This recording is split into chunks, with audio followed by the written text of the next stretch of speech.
Buenos días. En nombre de la Benemérita Universidad Estatal a Distancia, les doy la más cordial bienvenida al tercer día de la 14ª Conferencia Interamericana de Educación en Física, CIAEF, repensando la enseñanza de la física en distintos escenarios. Esta actividad académica es liderada por los miembros permanentes del Consejo Internacional de la CIAEF. Tengo el gusto de presentar la sesión plenaria La enseñanza de las ciencias en el siglo XXI. Fenómenos complejos, ciencia postnormal y abordaje STEAM, a cargo de la doctora Irene Arriasek. La doctora Arriasek es profesora de Física y Matemática de la Facultad de Ciencias Exactas de la Universidad Nacional del Centro de la Provincia de Buenos Aires. Es investigadora del Consejo Nacional de Investigaciones Científicas y Técnicas y es doctora en Enseñanza de las Ciencias de la Universidad de Burgos. De esta manera, cedo el espacio a la doctora Irene. Bueno, muchísimas gracias. Ante todo, buenos días, buenas tardes. Un placer para mí poder estar presente en esta edición 14 de la Conferencia Interamericana en Educación en Física, un evento tan importante para nuestra comunidad y que ya tiene medio siglo de trabajo sostenido. Y quiero dar un agradecimiento especial a los organizadores, en este caso a los anfitriones, la Universidad Estatal a Distancia de Costa Rica y la Universidad de San Carlos de Guatemala, por haberme invitado a participar. Bueno, vamos a compartir. Bueno, muy bien. A ver, voy a intentar cerrar desde aquí, minimizar.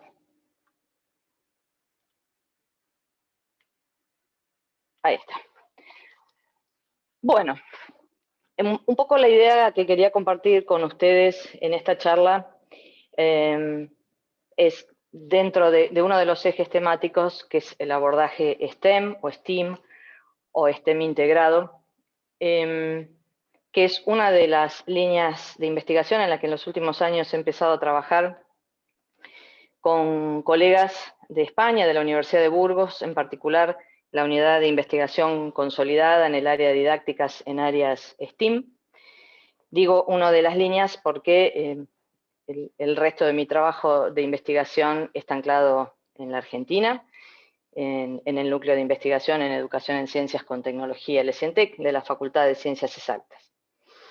Entonces, en esta unidad de investigación consolidada, que ya lleva varios años, para cuando yo me uní a trabajar en este abordaje que lleva más de 3 décadas, con muchos seguidores y muchos detractores, nos pareció interesante poder adentrarnos en lo que serían marcos teóricos que den sustento a este tipo de abordaje. Entonces,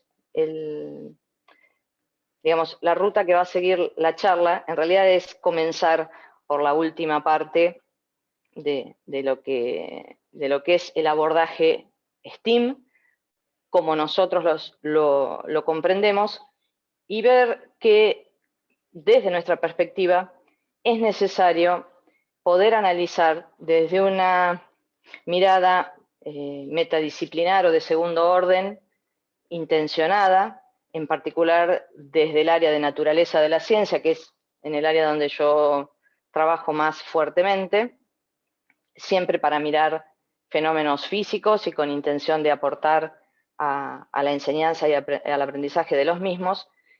Me voy a centrar luego, dentro de lo que es STEAM, en tratar de hacer ese análisis desde la naturaleza de las ciencias, de qué hablamos cuando hablamos de ciencia, en este caso particular en STEAM.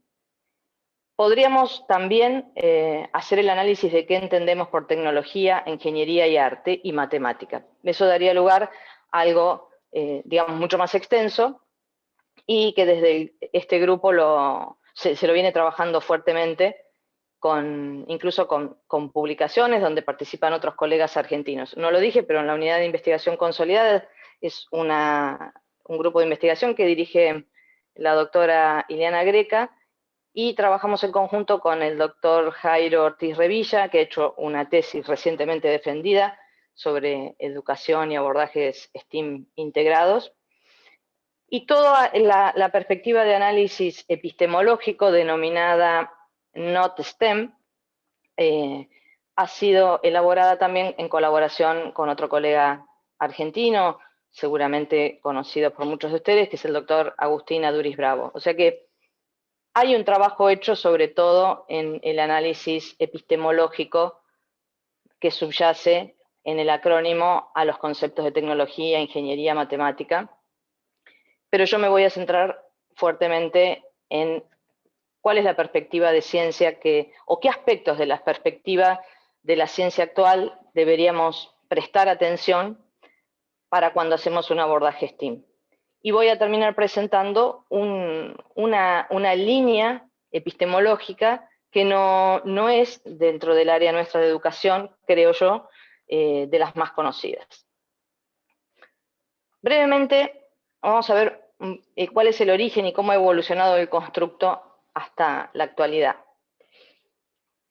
Podemos ver que en la década del 90 la National Science Foundation decide agrupar todos los proyectos, fundamentalmente los del nivel de enseñanza universitarios, que tenían como objetivo la mejora de las ciencias, la matemática, la ingeniería y la tecnología bajo el nombre SMET.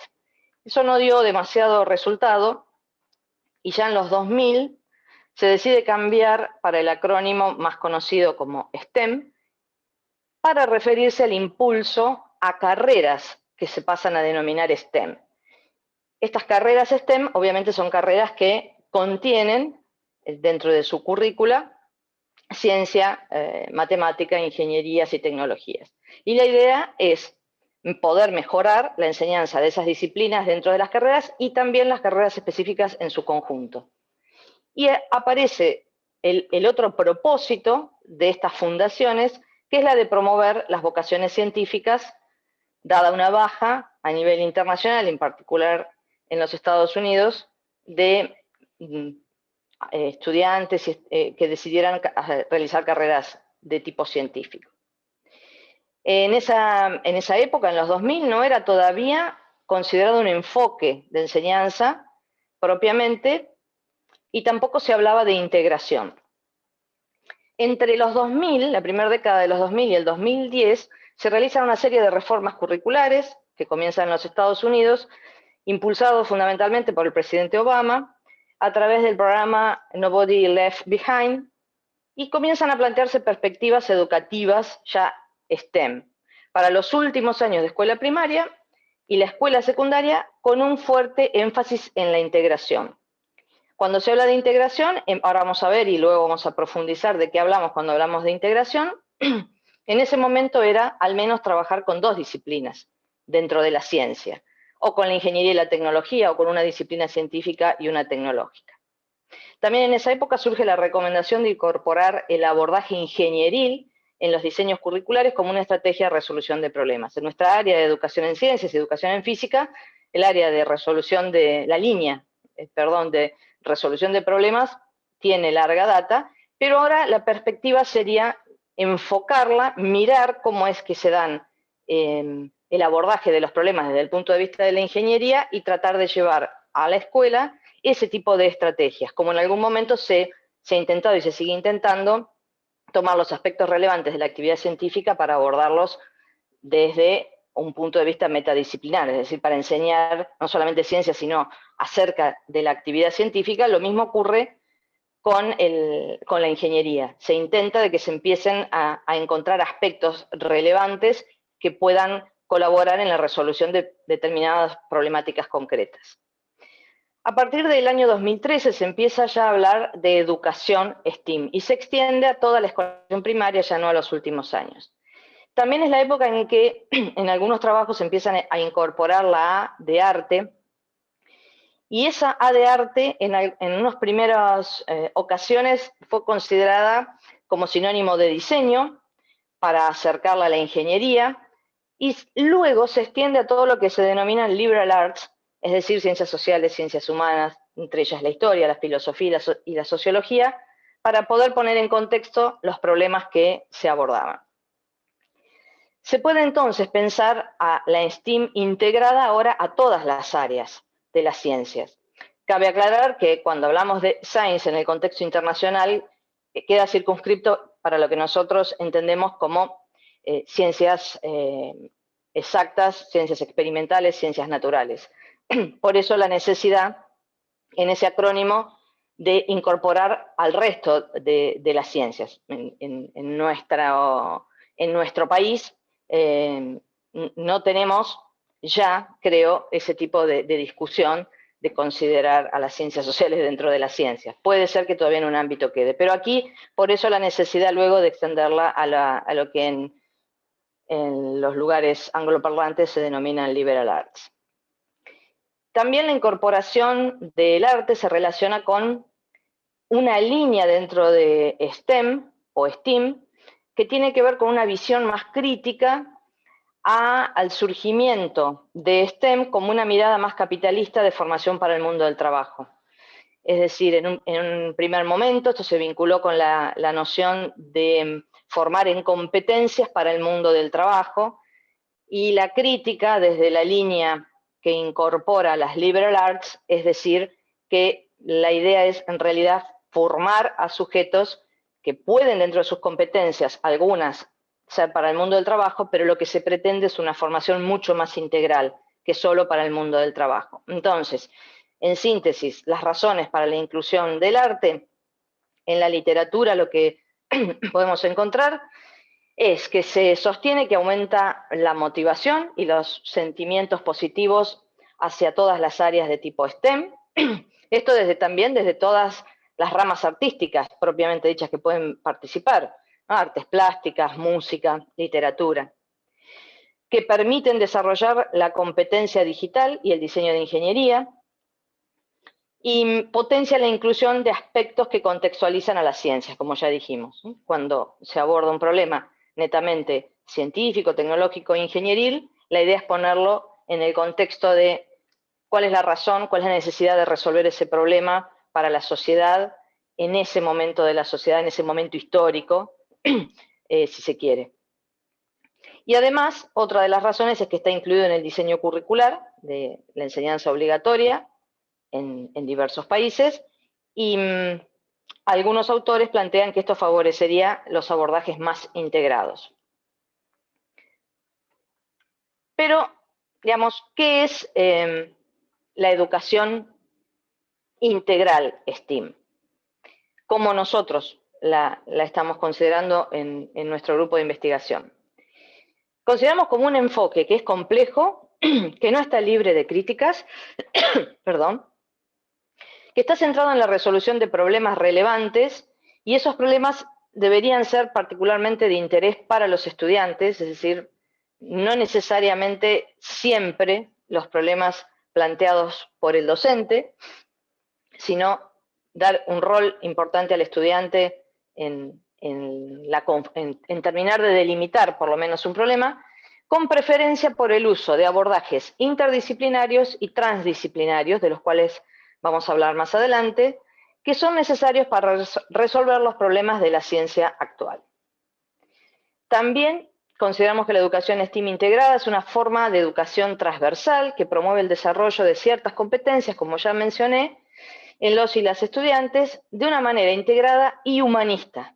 Y esta es la vertiente que hoy decía que es la vertiente de la UNESCO, y se contrapone con las vertientes de la OCDE, de la Organización para la Cooperación y el Desarrollo y los Desarrollos Económicos, con el objetivo de posibilitarles la participación en la resolución responsable de problemas sociales relevantes dentro de una matriz sostenible. Esa educación STEAM, para que sea integrada, la integración tiene que ser intencional. Con esto, ¿qué quiero decir? Que no tiene que terminar siendo una consecuencia, sino que a priori uno se debe plantear qué tipo de integración se va a plantear. En el área de educación en física, educación en ciencias en general, desde una perspectiva didáctica, hay muchas formas de realizar integraciones. Uno puede hacer integración a través de contenidos, integraciones a través de objetivos, integraciones por las formas de evaluar. Y aquí me pareció interesante compartir con ustedes un diagrama que está adaptado de un texto de Gresnik, donde va mostrando cómo se puede ir escalando la profundidad en la integración.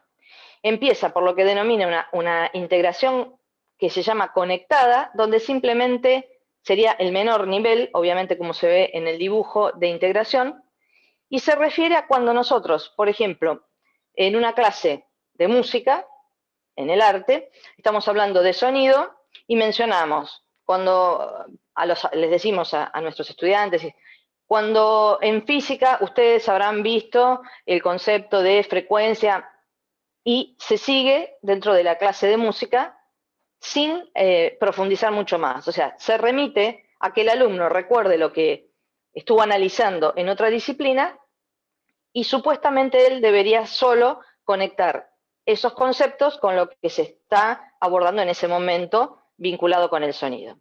En el caso anidado, es más profundo y ahí sí es diferente. Volviendo al mismo ejemplo del sonido, podemos decir, bueno, ustedes habrán visto en física, es más, se puede trabajar con el profesor de física, conceptos como frecuencia. Eso está relacionado, las distintas frecuencias, con los tonos de los sonidos. Y trabajar en conjunto, pero no dejarlo que el alumno solamente haga esa conexión.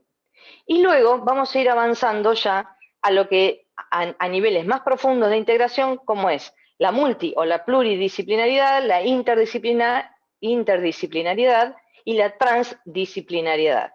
No voy a avanzar en ellos ahora porque luego los voy a mostrar como conceptos necesarios de aclarar en otra perspectiva de análisis de la ciencia.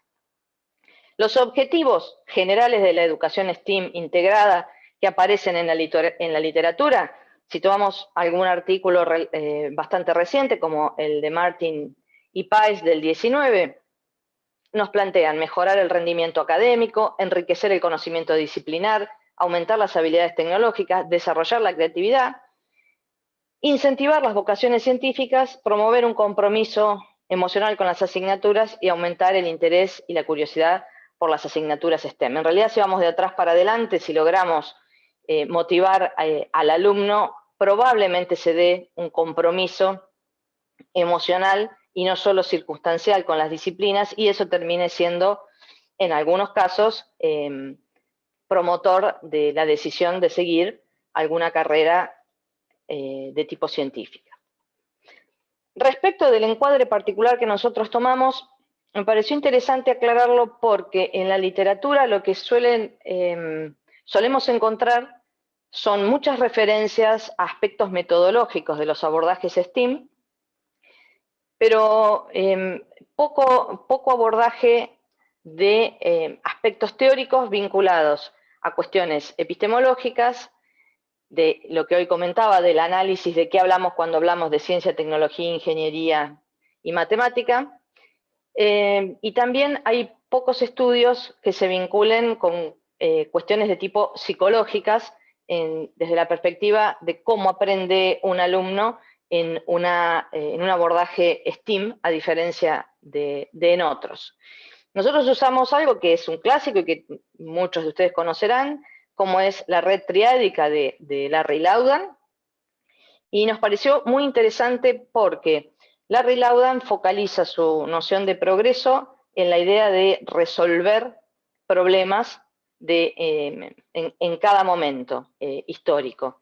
Esos problemas pueden ser problemas teóricos o problemas empíricos. Y además porque plantea una relación dialéctica entre los objetivos o los fines que nos proponemos, los métodos que vamos a adoptar para tratar de conseguir o llegar a esos objetivos, cómo eso está moldeado por las teorías que podamos adoptar y la armonía que debe haber entre las teorías y los fines.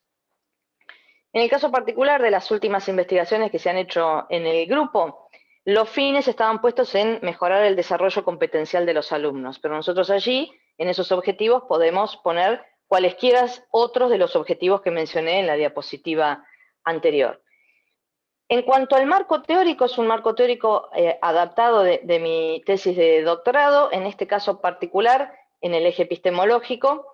Se ha adoptado la epistemología de Larry Laudan, pero en este momento la estamos complementando con la idea de ciencia postnormal, de la que voy a hablar seguidamente.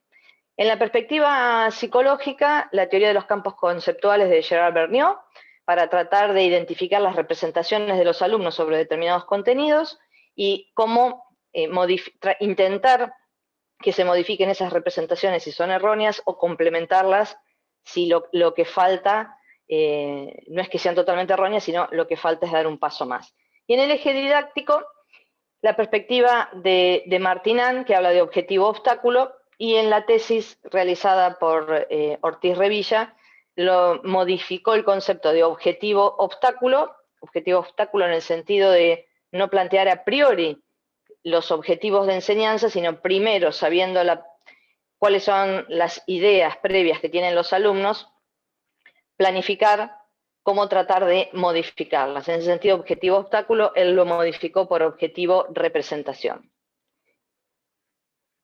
Respecto del encuadre metodológico, hay diversos trabajos. Los que nosotros tomamos más fuertemente es el aprendizaje basado en la indagación. O sea, son todas metodologías de tipo que se denominan metodologías activas en contra de las tradicionales, y parece increíble que en el siglo XXI todavía estemos hablando de tratar de evitar totalmente, no quiere decir que se tengan que evitar por completo, pero de evitar las clases expositivas, donde el alumno no tenga una participación, sea meramente receptivo y un profesor expositor. Dentro de esas, nosotros tomamos entonces la idea de el aprendizaje basado en la indagación, particularmente para los más chicos en una indagación guiada. Una variante de ese tipo de metodología basada en la indagación es la denominada investigación basada en la indagación con un enfoque sociocientífico que conjuga este primer aspecto con una línea que se llama formación ciudadana. Como decíamos, como nosotros entendemos la educación STEAM integrada, es un abordaje que le permite al alumno actuar en sociedad tratando de resolver de la manera más responsable posible problemas que le son propios, pero también de la sociedad a la que pertenece. Por lo cual, este es también un abordaje complementario. Y luego lo que se denomina el diseño de ingeniería, que también sería el paralelo a la investigación, al aprendizaje basado en la indagación, porque tiene una serie, no lo quiero denominar pasos, pero es una estructura que trata de rescatar aspectos principales de cómo se resuelven problemas en el área de la ingeniería y eso llevarlo al aula con la idea de, habiendo pasado previamente por un diseño de investigación, poder realizar la construcción, si fuera necesario para ese problema, de un objeto concreto. O a veces solo con el diseño de ingeniería que rescata algunos aspectos de la investigación, del aprendizaje basado en la investigación, toma ciertos aspectos de estas perspectivas y se puede directamente tomar ese abordaje de investigación en ingeniería. Respecto de algunas cuestiones que emergen del análisis de la literatura, nosotros las denominamos algunas concepciones erróneas acerca de lo que es el abordaje STEAM integrado. En primer lugar, lo que durante varios años se instaló es considerar al primer STEM como solo una metodología. Como ya vimos, en realidad es un abordaje de enseñanza que necesariamente tiene que tener un marco teórico, un marco epistemológico y un marco psicológico. Nosotros tomamos uno. Cada docente puede tomar el suyo siempre y cuando sean compatibles entre sí. Pero claramente STEAM integrado no es solo una metodología. Utiliza la metodología de la indagación y el diseño de ingeniería, pero no es una metodología. También que cualquier cosa de trabajo grupal y donde los alumnos están en actividad es STEAM, que el arte se incluye solo para promover el desarrollo de la creatividad y que la construcción per se es sinónimo de ingeniería, que a su vez se la considera como una parte de la tecnología dedicada a la producción fundamentalmente de artefactos, que también podrían ser procesos. Sería como hacer la analogía entre ciencia básica y ciencia aplicada. Y otra de las cuestiones erróneas es considerar que la tecnología en STEAM se reduce solo a utilizar tecnologías de la información y la comunicación. También identificamos algunos riesgos potenciales de los abordajes STEAM. Por un lado, que, como ha pasado, se convierta solo en una moda o una STEM-manía, como ya planteaba hace bastante tiempo Sanders. Una moda en muchos casos, donde muchos grupos de pronto deciden trabajar en este tipo de abordajes porque en algunos momentos se han podido conseguir subsidios y sin desmenuzar a fondo de qué se trata este tipo de abordaje. Designar como STEAM cualquier práctica educativa que sea innovadora a lo que se hace en determinadas clases o en determinada institución y que pretenda ser motivante para los y las estudiantes. Reducir la enseñanza al hacer por hacer. Esto que decía hoy, que los alumnos estén en actividad, que no necesariamente en el laboratorio, pero sí en el aula, haciendo cuestiones manuales. A veces se lo identifica en la literatura más como un problema de la educación primaria, por eso el hacer por hacer sin haber identificado los objetivos, la metodología que se va a utilizar y desde qué marco teórico vamos a analizar lo que los alumnos están haciendo. También se corre el riesgo, si no hay una discusión profunda, de aumentar algunas tendencias pro tecnología y de tipo consumista, y sin, como decía, una discusión profunda sobre cuestiones que tienen que ver con la sostenibilidad y sobre las limitaciones que tiene la tecnología que no resuelven todos los problemas de la humanidad. Y el otro problema es que claramente cuando uno trabaja desde estos enfoques, a veces los temarios dentro de los que se derivan de los diseños curriculares pueden ir creciendo. Ya de por sí tenemos temarios a los que pocas veces logramos abordar a lo largo de un año escolar y se terminan transformando acá en un Frankenstein. Entonces, como yo hoy les comentaba, uno podría hacer un metaanálisis, un análisis de segundo orden, desde la perspectiva de naturaleza de las ciencias, de cada una de las letras de este acrónimo. Pero yo me voy a centrar fundamentalmente en el aspecto de qué ciencia hablamos hoy, en el siglo XXI, y por qué la deberíamos tener en cuenta para cualquier tipo de abordaje, en particular el STEAM. Aquí lo puse entre comillas porque todos conocerán el texto de Alan Chalmers, ¿qué es esa cosa llamada ciencia? Bueno, esa pregunta, que data de la década del 70 del siglo pasado, se planteaba Chalmers con las sucesivas reediciones de su libro, claramente hoy sigue siendo vigente, y lo va a seguir siendo, obviamente, porque la ciencia obviamente es una actividad que va avanzando y modificándose en el tiempo. Entonces, por un lado, yo identifico algunos problemas epistemológicos que son de interés para la enseñanza, para analizar cómo a lo largo de la historia, de la epistemología en particular, pero de la naturaleza de las ciencias en general, donde incorporamos los aportes que tomamos de la epistemología, de la historia de las ciencias y de la sociología de las ciencias, intentan dar una respuesta, o intentamos, mejor dicho, porque es desde nuestro propio campo que surge la naturaleza de las ciencias, abrevando en estas otras disciplinas, que intentamos dar respuesta. Pero primero identificamos problemas que son de índole epistemológicos, pero de interés para la enseñanza. Por un lado tenemos la relación entre el conocimiento científico y el mundo natural, y las diversas perspectivas, como las del instrumentalismo versus el realismo. Cómo progresan o se modifican las teorías a lo largo del tiempo, los valores que sostiene la comunidad científica, o sea, los debates axiológicos que se dan al interior de la misma, cuestiones vinculadas con metodologías científicas y los debates que hoy parecerían perimidos y sin embargo en los libros de texto sigue apareciendo la noción de la existencia de un único método científico aplicable a todas las disciplinas.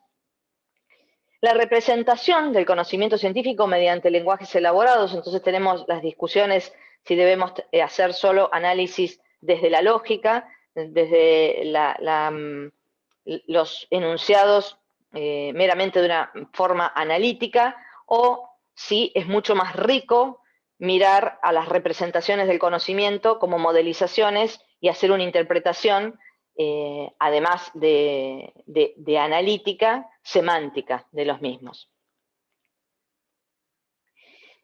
Respuestas que se han dado. Por un lado tenemos la concepción estándar o heredada de la ciencia, que se afianza fuertemente en la segunda década del siglo pasado y surge en el Círculo de Viena, y podríamos poner el corte donde pasaríamos a las concepciones no estándar con la llegada al mundo de la epistemología de Thomas Kuhn, en la década del 60 del siglo pasado, donde cambia radicalmente alguna de estas visiones. En esta concepción estándar, la ciencia es vista como un conjunto de teorías que a su vez están formadas por un conjunto de enunciados, que el test definitivo de toda teoría es la experiencia, que la herramienta apropiada para el análisis de esas teorías es la lógica formal deductiva, que existe un único método científico, y es el de la física, al que las demás disciplinas deberían tratar de imitar, que debe haber un criterio de demarcación para distinguir lo que es ciencia de lo que no es ciencia, para no ocuparse, acá hay una cuestión valorativa donde la ciencia se la considera superior a otros campos del conocimiento, entonces el criterio de demarcación sirve para no ocuparse de lo que se entendía en ese momento que no era importante, y que la ciencia, como dije, es cualitativamente superior a otros campos del conocimiento. Hay una fuerte distinción entre contexto de descubrimiento y de justificación, justamente porque esto queda para ser analizado desde el lado de la psicología, según planteaba este colectivo de epistemólogos, y lo que interesaba era la justificación de la teoría ya acabada. El análisis es un análisis interno a la actividad científica, sin tener en cuenta lo que hoy desde la naturaleza de las ciencias diríamos, tenemos que analizar la ciencia en su contexto, no es lo mismo la ciencia del siglo XXI que la ciencia en la época de Galileo. La ciencia progresa por acumulación de verdades, una noción que estuvo muy arraigada, y cuando esto se empieza a ser un poco más laxo, si se asume que no se pueden llegar a verdades, al menos se intenta tenerlo como un objetivo no alcanzable de acercamiento a esa verdad. Como decía, luego del advenimiento de Thomas Kuhn, a lo que pasa a denominarse nueva filosofía de la ciencia, aunque ya no, de nueva no tiene nada, pero así aparece en los libros de texto, la mirada es otra porque se incorpora al análisis epistemológico el sujeto que produce conocimiento. La ciencia es analizada ya no como solamente el producto final, el paper terminado, sino que interesa analizar el proceso de producción y cómo interviene la comunidad científica. No se considera que existan observaciones puras y objetivas, sino que todas son dependientes del marco teórico desde el cual lo analizamos. La experimentación por sí sola no puede ni verificar ni falsar las teorías científicas, se abandona la idea de encontrar una verdad, y aparecen fuertes componentes convencionales que intervienen en la elección o el rechazo de aspectos intersubjetivos de las teorías. Se tiende a disolver la noción de los contextos porque ya no tiene sentido. La lógica formal no es la única herramienta adecuada para analizar la producción del conocimiento científico, y se introduce el análisis semántico de las teorías, es decir, que las teorías no van a ser consideradas solo un conjunto de enunciados, sino más bien una clase de modelos. Aparecen las miradas semanticistas en la epistemología. La unidad de análisis epistemológico ya no son las teorías restringidas solo a ese constructo, y son reemplazadas por concepciones mucho más complejas y abarcativas como paradigmas, programas de investigación, tradiciones, y ahí ustedes identificarán distintos autores. Y la ciencia va a progresar no por el cambio de una teoría por otra, sino por cambios de paradigmas, de programas y de tradiciones. Empiezan a aparecer otros objetivos, no solo el de alcanzar la verdad, como es la resolución de problemas, y además de las explicaciones, las predicciones cobran un rol más importante. Y sobre todo, la ciencia ya no es considerada que esté por encima de otras formas de conocer, sino que es una actividad que tiene determinadas particularidades, pero no es el único modelo de racionalidad y objetividad. Y ahora empezamos a pasar, decimos, bueno, tenemos la ciencia, las concepciones estándar, las no estándar y los problemas que nos planteamos al comienzo. El tema es que con eso solo, siglo XXI no alcanza. Por eso esta idea de irnos acercando a la idea de un autor que ya les voy a presentar, de ciencia postnormal, que es Silvio Funtovich, es un matemático y lógico argentino que en la década de los 70, de la dictadura militar de nuestro país, fue a hacer su doctorado a Inglaterra y comenzó a dedicarse a la epistemología de la matemática y de varios temas de matemática. Junto con Ravetz, sostienen que la ciencia evoluciona cuando es capaz de dar respuesta, hasta ahora nada nuevo, a los principales desafíos de cada época. La pregunta es, ¿cuáles son los desafíos principales hoy? Podríamos poner muchos ejemplos, pero como luego los voy a retomar para otros conceptos, claramente el riesgo ambiental es un desafío a resolver hoy, la inequidad entre los pueblos, cambio climático, que es de donde Funtovich y Ravetz anclan sus análisis epistemológicos y aparece el constructo de ciencia postnormal. Uno de sus textos es Ciencia postnormal, epistemología con la gente, y ahora vamos a ver por qué con la gente, y el análisis de fenómenos climáticos severos y extremos que se hacen cada vez más extremos debido al cambio climático. Y empiezan a aparecer también otras voces, ¿no? Solamente las de la ciencia, sino la de quienes lo padecen y los reclamos a quienes deberían tener también una intervención vinculada con la ciencia.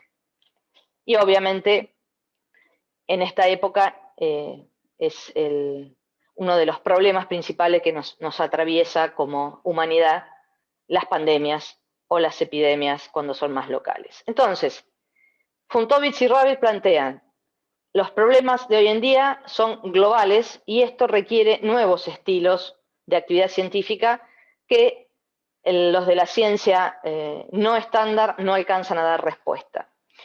Las características de esas nuevas formas de abordar la actividad científica, ellos plantean que se están superando las oposiciones tradicionales entre disciplinas pertenecientes al campo de las ciencias sociales y las ciencias naturales, y la vieja dicotomía entre ciencias duras y ciencias blandas, que la cosmovisión analítica y reduccionista que divide a los sistemas en elementos cada vez más pequeños, estudiados desde disciplinas hiperespecializadas, empieza a ser reemplazado por un enfoque sistémico, sintético y humanístico. Esto no quiere decir que para poder dar respuesta a esos problemas globales no necesitemos de esta hiperespecialización. Lo que ellos plantean es que eso solo no alcanza.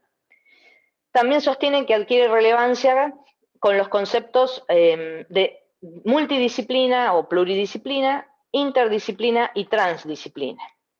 Como ya había mencionado en esa escalera, ¿se acuerdan? Para STEAM, para ir desde conectado, anidado, multidisciplinar, inter y transdisciplinar. Bueno, si hablamos de eso, lo tenemos que poder mirar desde una perspectiva metadisciplinar epistemológica.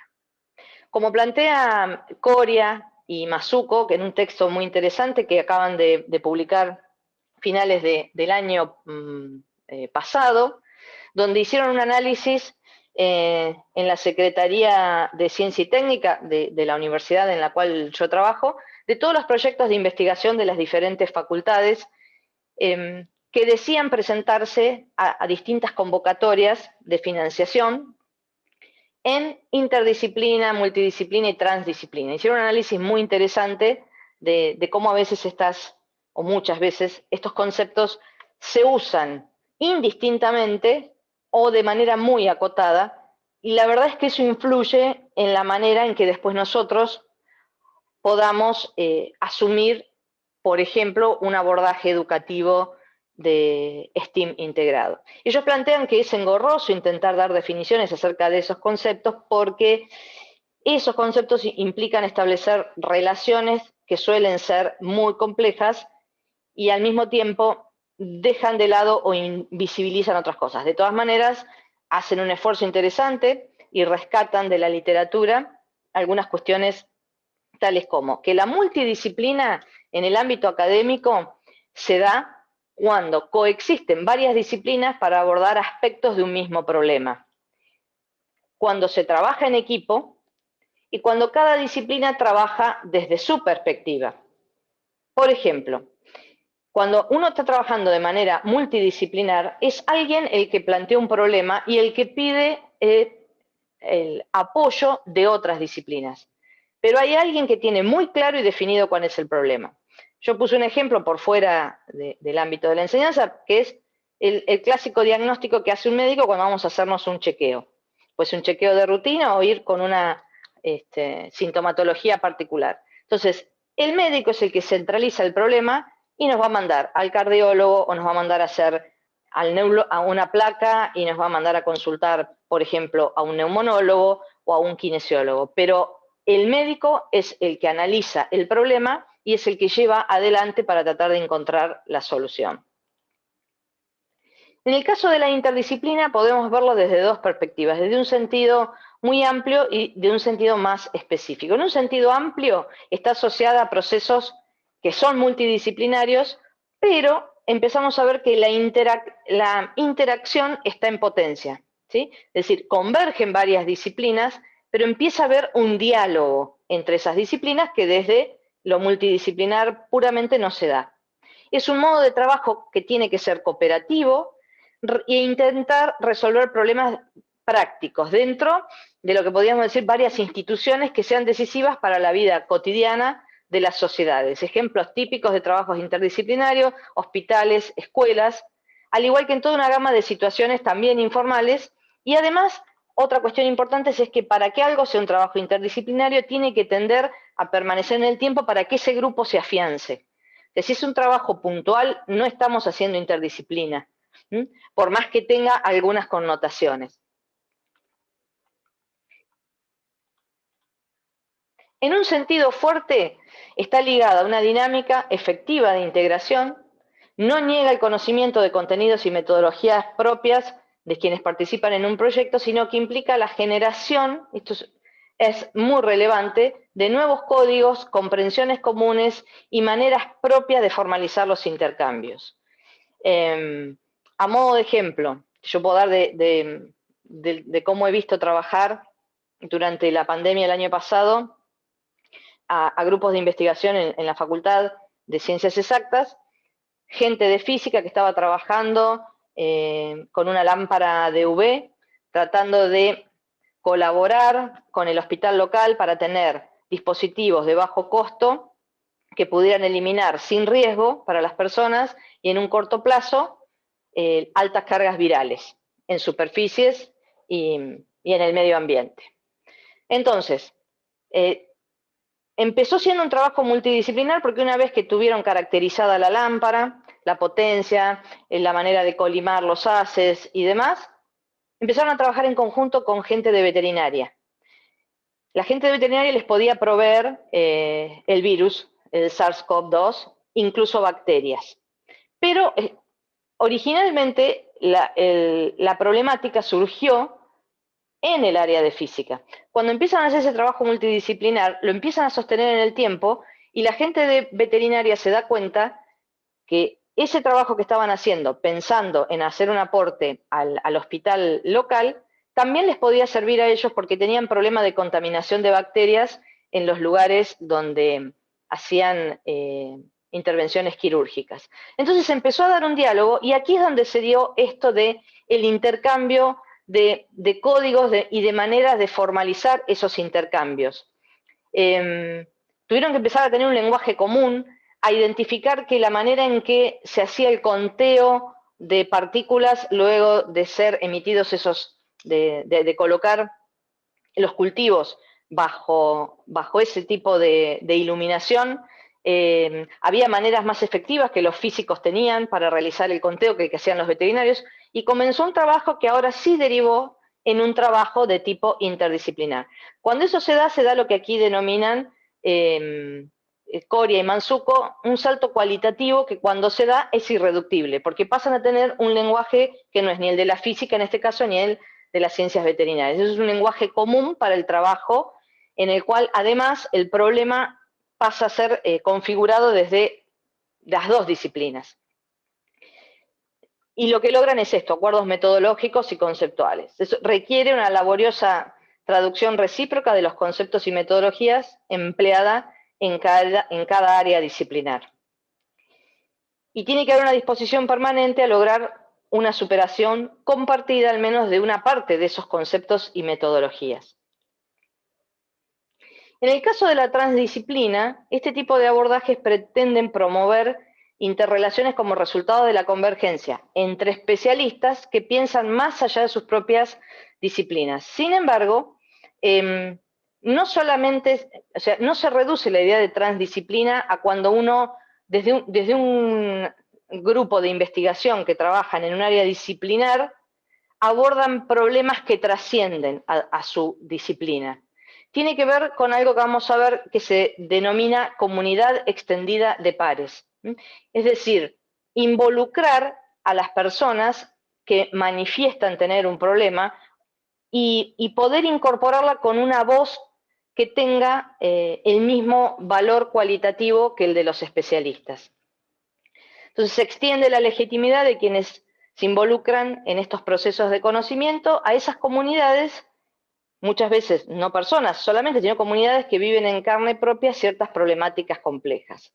Y dice Funtovich y Ravets, reconocer los sistemas naturales reales como complejos y dinámicos implica moverse hacia una ciencia cuya base es la impredictibilidad, el control es incompleto y una pluralidad de perspectivas legítimas.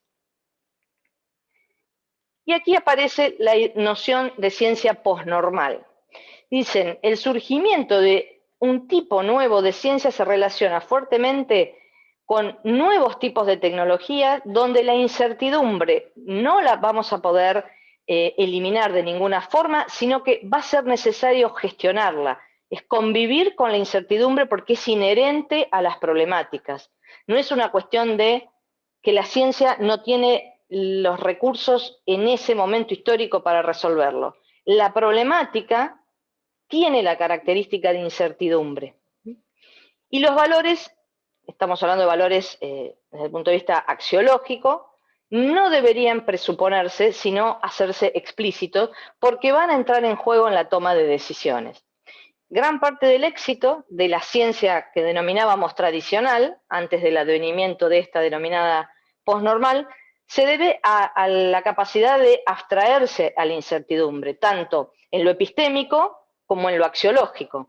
O sea, desde el punto de vista de que los hechos son incuestionables y esa pretendida inocuidad de la actividad científica.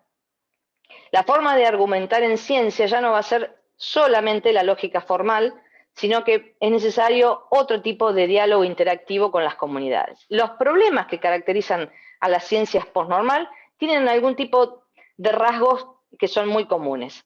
Son complejos, la ciencia no siempre puede construir teorías que puedan explicarlos y al no poder construir teorías tampoco pueden realizar predicciones que puedan contrastarse con los hechos, y en lugar de esas teorías con ecuaciones analíticas a las que estamos acostumbrados en física, donde si tenemos las ecuaciones podemos hacer tranquilamente explicación y obviamente la predicción, aquí lo que vamos a tener es que irrumpen muy fuertemente los modelos matemáticos y las simulaciones computacionales. Pasan a ser como la vedette en la solución de este tipo de problemas. Todos, desde hace más de un año, estamos lamentablemente acostumbrados a ver diagramas de este estilo. En estos diagramas de curvas de cómo ha ido evolucionando la pandemia, en si estamos o no estamos en el pico de cada ola, cómo es la ocupación de camas de terapias intensivas, cómo es la curva de mortalidad. Esto es un screenshot de un programa al cual puede acceder cualquiera de nosotros, y colocando ciertos datos podemos obtener ese tipo de curvas. ¿Qué tienen de característico ese tipo de modelización? Que se basan en ecuaciones diferenciales. Lo mismo pasa con las que tienen que ver con el clima, para describir la dinámica de los contagios de una población cerrada con N individuos, pero es muy limitada, porque son N individuos que están totalmente aislados, donde hay un caso cero que empieza a contagiar, luego ese contagio se propaga, algunos terminan pasando la enfermedad, otros tienen mayores complicaciones, hacen uso de camas de terapia intensiva y otros lamentablemente fallecen. Lo que ocurre con estos modelos, que se realizan en tiempo real, en un comienzo, con pocos datos y gran incertidumbre sobre los parámetros que se incorporan. Los datos son poco fiables y tienen que ser revisados constantemente y cambian retrospectivamente, o sea, los modelos se van adecuando a partir de los nuevos datos que tenemos. Por eso que también los modelos van cambiando. Esos modelos, en el caso particular de la pandemia, hacen estimaciones, pero también y fundamentalmente guían las políticas públicas. Si recordamos que están cargados de incertidumbre, esto es un problema, ¿no? Existen varios, no coinciden entre sí, la población dice, finalmente los científicos nunca se ponen de acuerdo, dicen que la tercera ola va a llegar en tal momento, pero no llega, como quienes miran los pronósticos meteorológicos, dice el servicio meteorológico nunca acierta, y en realidad lo que no se entiende conceptualmente es lo que intrínsecamente ocurre con este tipo de problemáticas y lo que implica modelizar. Y el problema es que la mayoría necesariamente tiene que partir de un modelo simple para abordar. Tiene que haber un recorte, cada vez que modelizamos hacemos un recorte de la realidad y luego lo iremos complejizando. Pero además los problemas que están vinculados a los riesgos globales poseen las siguientes características: que los hechos son inciertos, es decir, lo que sabíamos o sabemos, por ejemplo, sobre el virus va cambiando de una semana a otra, de un mes a otro.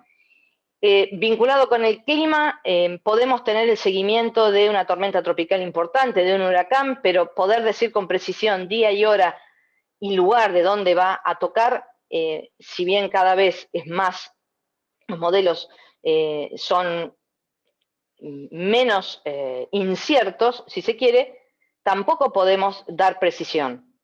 Sí que se ha acotado el tiempo en el que se dan, por ejemplo, los alertas.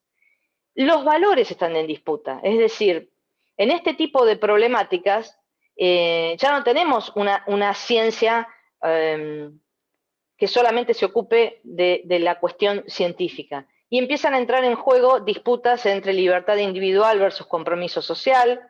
En el ejemplo de los huracanes, cómo es un comportamiento social ante el aviso de un huracán, cómo se dan en esas ocasiones, y también con la pandemia, casos de desabastecimiento. Hay valoraciones de tipo económicas, cuál va a ser, en el caso de los fenómenos climáticos severos, los costos económicos que eso va a tener. En el caso de la pandemia, mucho más, porque además intervienen, al igual que en los fenómenos climáticos, la pérdida de vidas humanas. También se empiezan a dar debates en torno a los derechos de los humanos versus derechos de los animales, como hemos visto en los incendios en distintas partes del mundo en los últimos años. Y lo que se pone en juego es muy alto, nada más y nada menos que, en los casos extremos, la vida de las personas. Y las decisiones son urgentes, no tenemos todo el tiempo del mundo como se tuvo para detectar las ondas gravitacionales, ¿sí? 100 años después de que Einstein hiciera la predicción de que tenían que existir ese tipo de ondas, ¿sí? Súper importante para la comunidad de física, sin lugar a dudas, y por todas las consecuencias que eso tiene. Pero en el caso de los problemas vinculados a riesgos globales, no podemos esperar ni 100 años ni 10, a veces es cuestión de días, semanas o meses. Entonces aparecen cuestiones de discusión, si en el caso de la pandemia hay que hacer aislamientos, imponer conductas versus promover conductas. En el caso del huracán, si hay que evacuar, cuándo, cómo. Entonces, para ir finalizando, ¿cómo abordar los problemas complejos vinculados a riesgos globales? Y aquí es la parte que a mí me parece muy interesante para luego debatirla con ustedes. Funtovich y Ravech plantean una herramienta heurística, que es un diagrama, en donde analizan la distinta complejidad que tienen determinados tipos de problemas y la variabilidad en cuanto a la incertidumbre en la solución. Este es el diagrama. Si ustedes ven aquí, podemos tomar un eje de las X y un eje de las ordenadas. En el eje de las X, ellos colocan la noción de incertidumbre de los sistemas a analizar, y en las ordenadas lo que se pone en juego en la decisión. Y va la incertidumbre desde baja a alta, y el riesgo, o lo que se pone en juego, también va de bajo a alto, y dependiendo de qué tan bajo o alto sea, ellos lo dividen en 3 sectores al diagrama, que son el de ciencia aplicada, el de consultoría profesional y el de ciencia postnormal.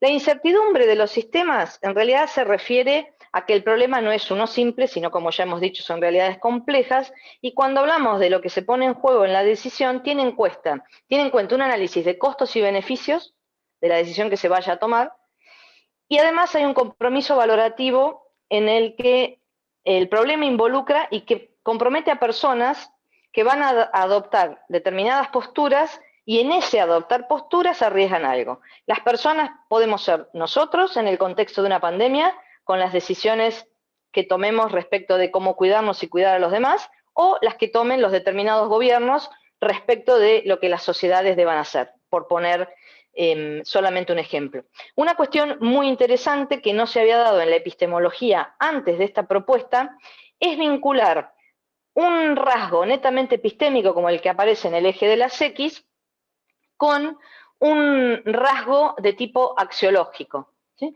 En la ciencia estándar, nosotros estamos acostumbrados a hacer análisis propiamente epistémicos de las problemáticas, pero no tanto vincularlos de manera directa con cuestiones de tipo axiológicas. Y por otro lado, rompe también con la idea de la certeza que nos daba la actividad científica, y pasa a poner como preponderante la noción de incertidumbre, ¿sí? Y la cuestión valorativa, ¿sí? Donde pasamos a considerarla, siendo que en la ciencia tradicional la ciencia gozaba de una supuesta neutralidad valorativa. Entonces, si vemos ahora cómo ellos desglosan este gráfico, tenemos por un lado el caso de la ciencia aplicada. Estaríamos en la parte más baja de la incertidumbre de los sistemas y de lo que se pone en juego en la discusión. Esta estrategia se utiliza cuando, como dije, la incertidumbre es baja, el riesgo también, y se trata de lo que en ciencia serían los procedimientos sí estándar del trabajo del científico. Podríamos decir, vinculando la noción de posnormalidad con normalidad, que sería como resolver los denominados enigmas que planteaba Thomas Kuhn en los periodos de ciencia normal, es decir, aquel tipo de problema que a priori sabemos que tiene una solución, solo es cuestión de tiempo encontrarla. Y la información que surge de trabajar en ciencia normal va a poder ser utilizada en un proyecto más amplio. Si ustedes se fijan, ellos aquí, al desglosar el gráfico, colocan en el eje de las abscisas la cuestión de la técnica, y aquí entran en juego funciones externas. Entonces, a modo de ejemplo, ellos plantean el caso de Galileo y el uso del telescopio. Sostienen que cuando llega a sus manos el instrumento, a Galileo, ese instrumento no tenía un uso con fines científicos astronómicos, sino era de utilizarlo para acercar objetos desde el punto de vista visual que se encontraban en la lejanía. Galileo decide pulir las lentes de ese objeto, o sea, va trabajando con sus nociones de ciencia, de la óptica, va puliendo las lentes, cambiándolas, y utilizándolas para mirar los cielos con un fin astronómico. Pero ¿qué pasa? Cuando entran en juego que lo que él estaba viendo rompía con el paradigma de ese momento, que era el paradigma aristotélico, que decía que en el mundo supralunar era el mundo de los objetos celestes, donde todo era perfección, y Galileo encuentra que no, aquí entran a tallar otras voces que no son las de los científicos, y viene todo lo que nosotros ya sabemos con el caso Galileo. Otro ejemplo que nosotros podríamos llevar después para el aula es, si en física estamos estudiando el tema de nanopartículas, podemos ver toda la utilización de nanopartículas desde el punto de vista de la ciencia pura, bueno, aplicada ¿a qué? A telas con muchos fines. En 2020-2021, el único tema que nos ocupa o que más nos ocupa fuertemente es la pandemia. Bueno, por ejemplo, utilizados a la fabricación de barbijos bañados en una solución de nanopartículas de plata, por un lado, y nanopartículas de cobre por otro, que tienen un efecto viricida en un caso y bactericida por otro. Me quedan unos poquitos minutos, avanzamos en lo que nos quedarían como las otras dos etapas de cómo Funtovich y Rabbit plantean esta solución de problemas. Pasamos ahora que se nos complica un poco más la incertidumbre de los sistemas y lo que se pone en juego en la decisión, y pasamos a la consultoría profesional, que esa consultoría profesional va a implicar el uso, todos los consultores profesionales hacen uso en sus diversas expertise a la que se dediquen en la consultoría, de conceptos científicos y de ciencia aplicada, pero se requiere un consultor profesional cuando es otro el tipo de metodología que tenemos que aplicar. Entonces aquí se requiere de juicios personales que dependen, como yo decía, de las destrezas de alto nivel que tenga ese consultor o ese grupo consultor, puede ser una consultora, una compañía consultora, y lo que se pone en juego en la decisión es un poco más complejo que lo anterior, y entra en escena el costo del error en la decisión. Y el costo del error cuando interviene un consultor o una consultoría es en ambos sentidos. Por un lado, para terceros, que si se tiene en cuenta lo que propone el consultor es incorrecto, va a perjudicar a terceros. Pensemos en una campaña política, cuando se hacen encuestas de opinión, se trabaja con consultoras, eso le puede traer problemas a determinado grupo. Cuando se hacen las consultas a virólogos, infectólogos, sanitaristas, pero también es el error en tratar de abordar el problema desde su expertise, el costo de esa decisión, de esa postura que toma y de ese asesoramiento es que puede ser a nivel personal, ¿no? para esa persona. A modos de ejemplo, algunos ya los dije, pero en un diagnóstico médico, cuando el médico decide consultar a otro, pero no hace un ateneo, sino que consulta específicamente para un diagnóstico, cuando se contratan a pronosticadores del clima, la gente muchas veces de los productores agropecuarios consultan a pronosticadores para tomar decisiones vinculadas a su actividad económica. Si los datos que proporciona el consultor están equivocados, bueno, puede tener grandes perjuicios para la persona que los contrató. Como dije ya, los gobiernos lo mismo, en distintas situaciones en que piden asesoría en consultorías. Y ya dijimos que la calidad del proceso se reduce a la calidad profesional de quien es consultado. Y por último, cuando la incertidumbre llega al valor más alto y lo que se pone en juego también es de la mayor importancia, estaríamos en la etapa de ciencia postnormal. Este tipo de estrategia para resolver problemas se utiliza en esos casos que acabo de mencionar, aunque en determinadas circunstancias, aún estando aquí, previamente hemos tenido que pasar por el de consultoría y el de trabajo en ciencia aplicada. La ciencia postnormal surge entonces cuando la incertidumbre es muy alta, de tipo epistemológica, pero también ética, como ya mencionamos. Empiezan a tallar libertades individuales versus algo que sea mejor para una comunidad, entre otras cosas. Entonces, hay un vínculo de crecimiento en incertidumbre epistémica, por esto que hablábamos de los modelos que empleamos, pero también ética axiológica. Y lo que se pone en juego en la toma de decisiones refleja propósitos en conflicto entre aquellos que arriesgan algo en la propuesta de solución. Ya lo dije que porque era el término postnormal. Los problemas se plantean y las soluciones se evalúan con criterios construidos con comunidades más amplias, que son las comunidades extendidas de pares, que es lo que mencioné antes, y aquí es donde entra en juego que todo el trabajo que se realiza en la etapa o en el tipo de ciencia denominada postnormal es un trabajo transdisciplinario, pero no es transdisciplinario porque nos salimos de nuestra disciplina de trabajo. Es porque le damos el mismo valor o le deberíamos dar en un problema que queremos caracterizarlo desde esta perspectiva, el mismo valor a las voces de la comunidad extendida de pares. Algunos ejemplos más, por ejemplo, decidir dónde establecer un basurero de desechos nucleares para los próximos siglos.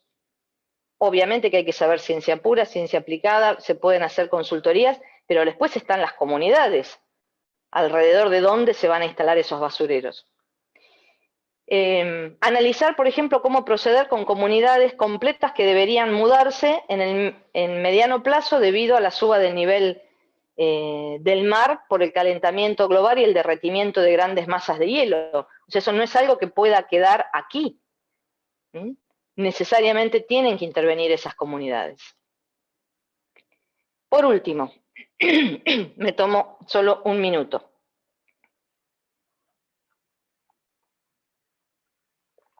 En realidad, reflexiones finales que son el comienzo para analizarlas con ustedes.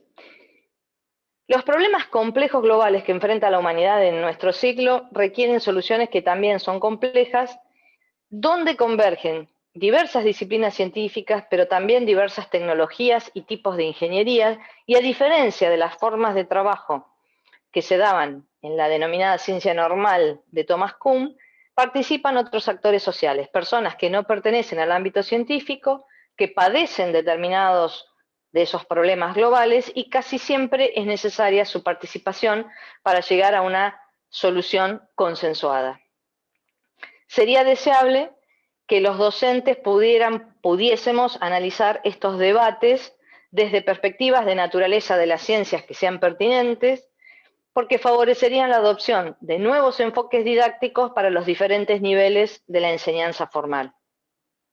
El enfoque de la educación STEAM integrada es una alternativa potente para comenzar a desarrollar trabajos multi, inter y transdisciplinarios que van a depender de cada nivel escolar. No podemos pretender en el nivel inicial o primeros años de la escuela primaria ya plantear cuestiones transdisciplinares muy complejas. Sí, empezar a trabajar aspectos que podrían ser incluso de ciencia conectada o de ciencia anidada, para ir avanzando en esa escalera que mostré al comienzo, donde se contemplen algunas de las características de la ciencia actual. Fuertemente, por ejemplo, en matemática, la idea de la importancia de las modelizaciones matemáticas. Y en lo que tiene que ver con ciencia, si yo tuviera que reducir a un concepto, trabajar la noción de incertidumbre. Incertidumbre no es falta de conocimiento, es lo que nos toca por la característica de las problemáticas que estamos viviendo. Y la idea de gestionar la incertidumbre, que tiene dos vertientes. La gestión epistémica con la calidad de los datos que colocamos en un modelo computacional, por un lado, y la cuestión de la comunidad extendida de padres y de los tomadores o decisores, tomadores de decisiones o decisores. También me gustaría remarcar que no siempre STEM, STEAM o STEAM integrado es el enfoque más adecuado o factible. O sea, no todo tiene que ser, porque sea esta STEM-manía o esta moda, ser abordado. Porque no solamente no todo tiene que serlo, sino que STEAM integrado no sirve para todo. Mi otra línea de investigación que tiene que ver con la enseñanza y el aprendizaje de la física contemporánea, probablemente no, de hecho, los trabajos que yo estoy realizando no van por el lado STEAM, ¿sí? Pueden tener algunas pinceladas, pero no van claramente por ese lado, porque ahí vuelvo a la idea de la hiperespecialización. Entonces, si yo tengo que abordar determinados conceptos de física, voy a tener otras herramientas didácticas potentes para abordar ese tipo de enseñanza. Luego, una vez que conozco y mejor dicho que conozco, no, que logré que mis alumnos comprendan determinados conceptos, sí puedo pasar a un trabajo multi, inter o transdisciplinar y quizás formar parte de un proyecto STEAM. Pero no todo tiene que serlo. Y por último, paradójicamente, esto es algo para analizar las posibilidades concretas en las situaciones reales de las aulas de cada lugar, de cada país. Son muy diversas, pero en general las posibilidades de implementar los tipos de enfoque STEM, STEAM o STEAM integrados siempre son mayores en los niveles iniciales de la educación formal, cuando es menos probable lograr trabajos interdisciplinarios profundos. Esto no quiere decir que, como ya mencionamos antes, no se promueva que este tipo de enseñanza se dé también en la escuela secundaria. Incluso hay muchos proyectos en Latinoamérica de carreras basadas en enfoques STEAM, pero tiene que haber una decisión institucional de permitir esos espacios. Pensando en el caso de la Argentina, en una escuela tradicional secundaria, donde un docente, no ahora, pero en la época de la vieja normalidad, se trasladaba de un colegio a otro, donde apenas tenía tiempo para dar sus minutos de clase de determinada disciplina, era poco probable que tuviera la posibilidad de formar un equipo de trabajo donde trabajar de esta manera. Si hay una decisión institucional de poder hacerlo, otra es la cuestión. Bueno, espero no haberme pasado en exceso. Aquí les dejo la bibliografía. Las muchas gracias. Doctora Irene, en este momento ya vamos a dar el espacio para la charla jardín, entonces les recordamos a los ¿Sí? participantes que vamos a tener un espacio de 15 minutos para que puedan Bien. hacer comentarios con usted, ya sea por medio del chat, pueden también levantar la mano por medio del Zoom para que usted les dé la palabra. Así que los invitamos a todos a que participen para que sea más un espacio de conversación. Gracias. Perfecto, muchas gracias.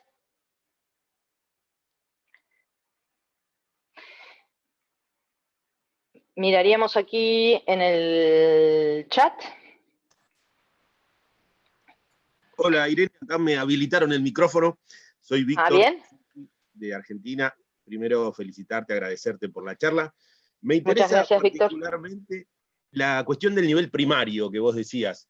Si podés dar alguna orientación más, algo que hayas pensado sobre cómo abordar estas problemáticas tan complejas en el nivel primario.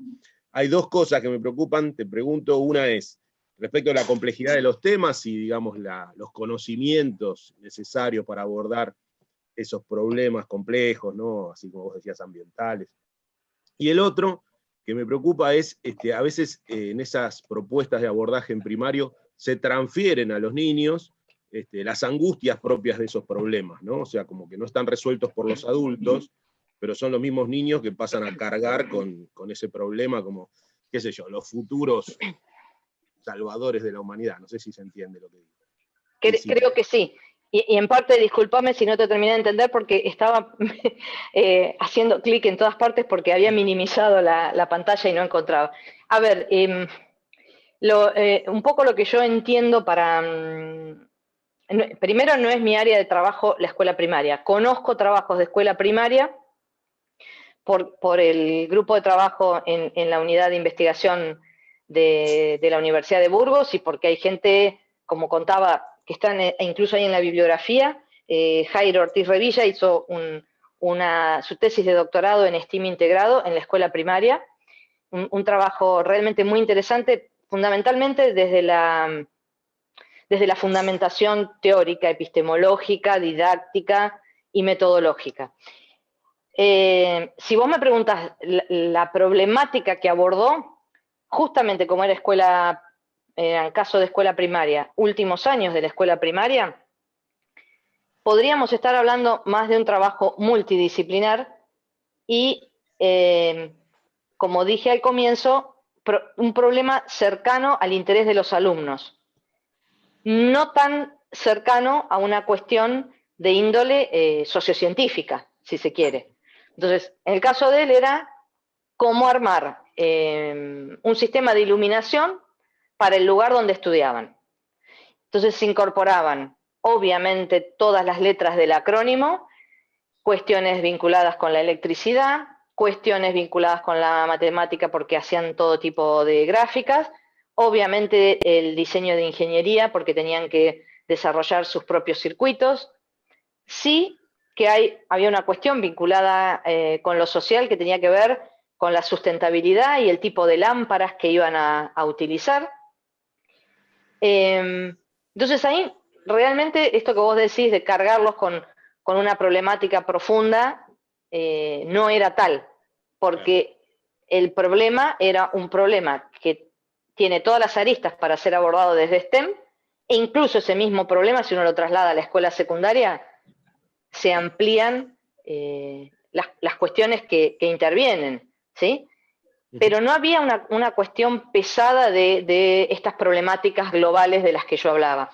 Y en la escalera estaría en el inicio del trabajo STEAM integrado. También había una parte de incorporación del arte, más desde lo disciplinar que desde la consideración de las liberal arts, aunque también estaban incluidas porque tenían que trabajar con los informes, entonces se trabajó con la profesora de lengua, pero se trabajó, por ejemplo, la noción de color en física, vinculado con el arte, con las sensaciones que generaban los distintos colores, y se trabajó en un diseño de ingeniería de una caja donde había una lámpara que cambiaba de colores y ellos no lo sabían, y tenían adentro cartulinas de distintos colores, y lo que se trató de trabajar es la idea de que el color es alguna propiedad del elemento y mostrar en realidad luego de ese trabajo que lo que tiene que ver es la interacción del objeto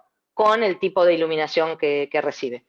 Entonces, en primaria se puede, pero es más difícil, no imposible, el abordar las problemáticas globales. De todas maneras, también ha habido otros que han trabajado con, por ejemplo, hacer compost y trabajarlo empezando desde la biología, trabajar la idea de ecosistema y las problemáticas vinculadas con el ecosistema, el cuidado del medio ambiente, sin la necesidad de una carga de decir que ellos se van a tener que hacer responsables del mundo que les dejamos. No sé si responde a tu pregunta eso de lo que me decías de la carga que se le da al alumno.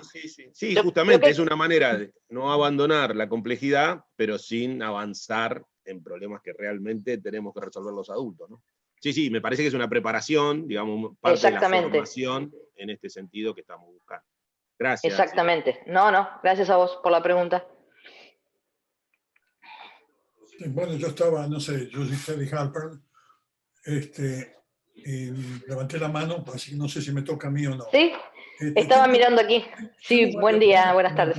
Varios comentarios, muchos de ellos probablemente están centrados en mi edad, es decir, de venir en lo que yo calificaría como otro mundo, no es el actual, y ciertos conceptos que cubriste fundamentalmente al final. Por ejemplo, hablaste de problemas como dónde hacer un basurero nuclear, cómo trabajar con el problema global. Bueno, yo he dado curso de las dos cosas, y eso lo que me llama la atención es lo siguiente, es la línea de separación. Es decir, yo vengo además de una institución donde comenzó desde el primer momento, 70 años atrás, hablando de estudios interdisciplinarios. Y por 70 años nunca conseguimos hasta ahora definir exactamente qué significa. Y una de las cosas es, por supuesto, cuando uno habla de problemas como basureros nucleares, la ciencia está allí. no se mezcla con otras cosas. Esa es mi opinión, en el sentido de que el basurero global va a tener problemas, va a tener sustancias que van a mantener su actividad por cientos de miles de años. Y eso no lo cambia ningún otro aspecto de ninguna otra ciencia. Es decir, eso fue estudiado por la física, está completamente comprobado, no hay absolutamente ninguna duda. Es decir, de allí en adelante la decisión está tomada por otras disciplinas. Sí, entonces, si quieres mirar el problema como problema interdisciplinario, sí, por supuesto, pero finalmente va a terminar en un problema político en el cual el político no mira, no tiene la más mínima idea en general de lo que está pasando por debajo. Ese es uno. En el caso de cambio climático, yo di un curso donde dije muy claramente, cometimos un error fundamental. Los físicos cometimos el error de hablar de calentamiento global, en vez de hablar de cambio climático. ¿Hay calentamiento global? Sí lo hay. Pero cuando alguien habla de un cambio en casi medio centenario, medio siglo, de 2 grados en la temperatura global, la gente dice, ¿pero qué me vienen con esto? Si entre la mañana y la tarde hay mucho más cambio de temperatura que 2 grados. Y yo me tengo que preocupar. Sí, hay que preocuparse. Sí, la culpa nuestra, de los científicos en eso, fue usar un término que para nosotros era muy natural, que era el calentamiento global, en vez de hablar de cambio climático. Cambio climático lo entienden todos. Esas son mis dudas sobre el enlace multidisciplinario. Hay, opinión personal, hay diferencias entre ciencias y no ciencias. Eso no significa que una sea mejor que otra. Absolutamente. Yo la ciencia porque a mí me gusta. No, absolutamente, pero es que a mí lo que me parece interesante de la propuesta de Funtovich y Rabbet es que de ninguna manera menosprecian la actividad científica. De hecho, si uno va viendo cómo evoluciona ese gráfico, todo surge de la ciencia básica y de la ciencia aplicada. Lo que me parece interesante es que en estas problemáticas globales en las que estamos todos involucrados, dan la opción de ese trabajo transdisciplinar de permitir escuchar otras voces que pueden ser las perjudicadas. Quizás el ejemplo más concreto es con la pandemia. En la pandemia tenemos todo apostado a la ciencia y es lo que en principio nos va a ayudar a salir.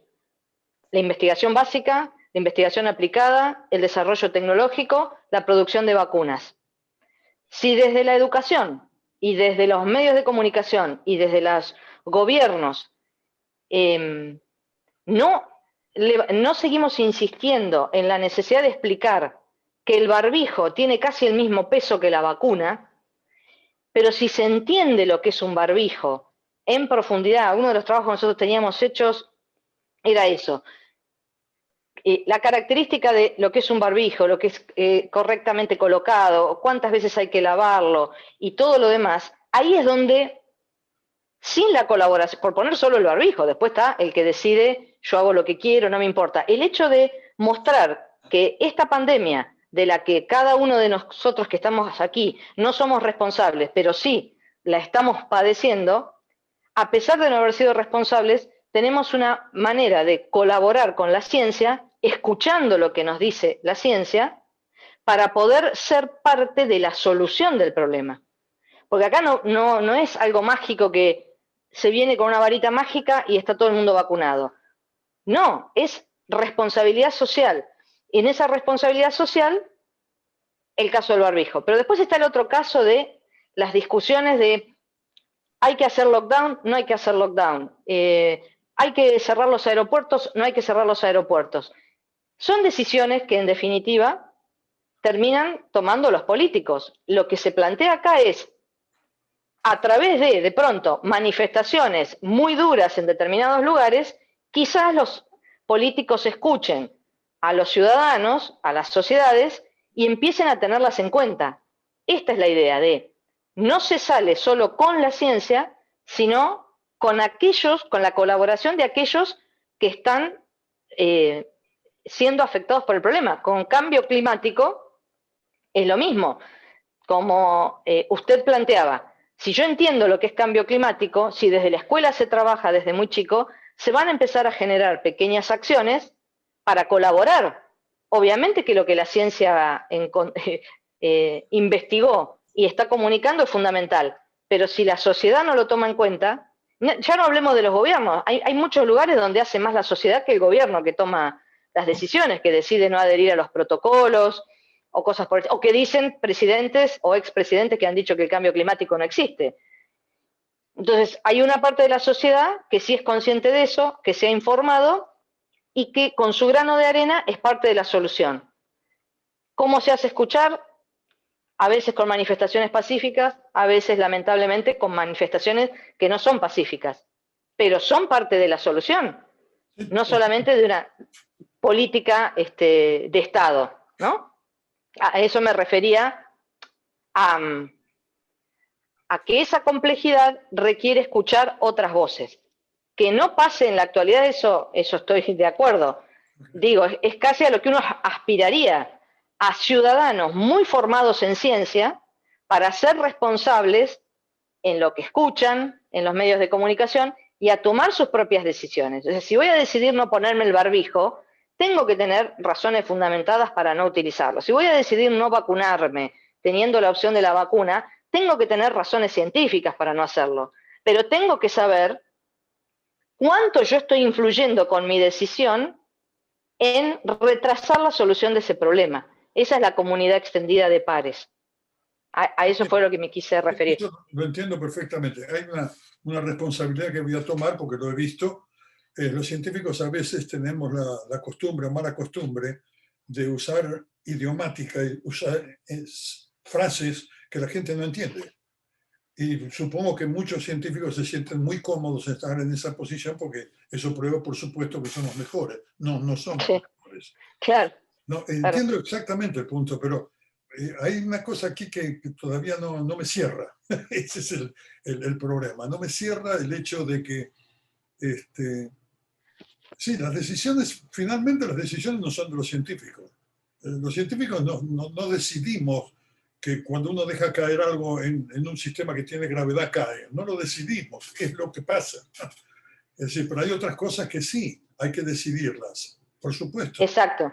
El tema es que no sean, que de pronto el involucrado en el problema no quede por fuera. No.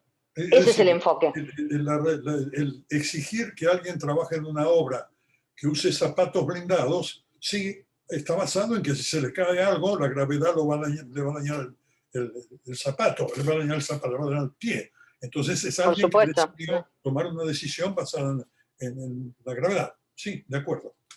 Sí. Muchas gracias. Gracias. No, gracias a usted por la pregunta. En este momento vamos cerrando ya el espacio de charla jardín porque debemos continuar con el programa del día de hoy para no atrasarnos. Así que le agradecemos muchísimo a la doctora Irene por su participación en esta conferencia y por compartir con nosotros de sus experiencias y conocimientos. Bueno, nuevamente muchas gracias a los organizadores de la Conferencia Interamericana de Educación en Física por participar de un espacio tan rico durante tantas décadas. Así que muchas gracias. Está mi mail. Cualquier consulta que he visto que por allí me parece que estaba Daisy, ahora lo he perdido, Daisy Miranda Viana con alguna pregunta. Un gusto verla, Daisy. Me pueden escribir y podemos seguir la charla por mail porque justamente es un enfoque novedoso y como planteaba Teddy, puede generar dudas. Yo lo traje para que lo podamos discutir y para poder analizar qué se puede rescatar de esta perspectiva, como, insisto, siempre desde el área de naturaleza de la ciencia, que es algo propio de la didáctica de las ciencias, que mira los aportes de la epistemología. Bueno, este es un aporte diferente que habitualmente no se lo trae a la discusión del área de educación en ciencias, y a mí me parece que tiene mucha potencialidad. Así que estoy muy agradecida de los que escucharon, los que han hecho las preguntas. Lamento que no haya más tiempo, pero agradecería que quienes quieran hagan las preguntas por por mail. Puedo, una intervención chiquita, Irene. Te felicito por el trabajo. Tenía 18 preguntas para hacerte. Estaba mucho relacionado en la línea de Teddy. ¿Ah? Es una pena que esta charla jardín sea tan cortita, porque el tema que tú abordaste es enorme e involucra... Sí. Quizás tomé demasiado tiempo. Quizás tomé demasiado tiempo. Está bien, porque la dinámica es así, pero solamente voy a dejar picando. Yo pregunto, mira, cortita, ¿no falta un idioma en común entre todas las disciplinas para ponerse de acuerdo? Hablaban del cambio climático, hablaban de, ¿cómo es?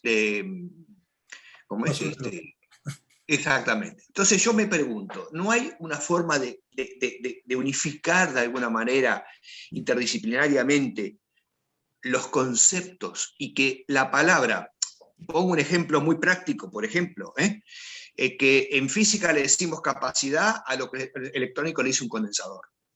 Es el mismo elemento, pero lo vemos de distinta manera. Enfoques distintos. No se puede unificar estratégicamente determinada terminología para poder llegar a más cantidad de gente. Esa sería una 45 preguntas que tengo para hacer. Era solamente esa intervención, nada más. Bueno, igual te agradezco, pero no quiero tomarme el atrevimiento de quitarles más tiempo a los organizadores. Igual gracias por tu pregunta, está muy buena y es cierto que da para un análisis profundo dentro de lo disciplinar y dentro de esta idea de inter y transdisciplinaridad, y una cosa es en la escuela y otra en los medios de comunicación. Ni hablar. También tenemos esa otra cuestión también, ¿no? Ni hablar. Muchas gracias, doctora. También gracias a todos los participantes. Y en este momento vamos a dar un receso de 10 minutos y luego del receso pueden ingresar a las salas de ponencias. Muchas gracias.